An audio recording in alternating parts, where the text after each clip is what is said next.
आज आम्ही आलेलो आहोत ज्येष्ठ गौरीचे दर्शन करायला. पिठोरी अमावस्येनिमित्त घरोघरी जिथे ज्येष्ठ गौराई आणली जाते तिथे ही ज्येष्ठ गौराईचे दर्शन आपल्याला मिळते.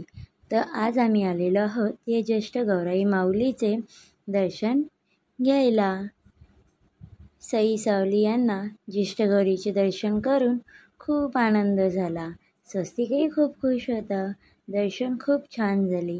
मनोभावाने तिथले वातावरण एकदम भक्तिभावाने प्रफुल्लित झालेले होते. सगळीकडे आनंद होता.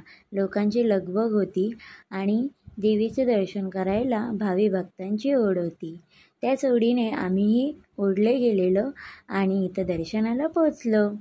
आमचे खूप छान दर्शन झाले. आमच्याबरोबर तुम्हीही दर्शन घ्या आणि या गौराईचा आशीर्वाद आपल्या सर्वांवर राहो. या गौराईचं दर्शन करूया आणि असेच व्हिडिओ पाहत राहा.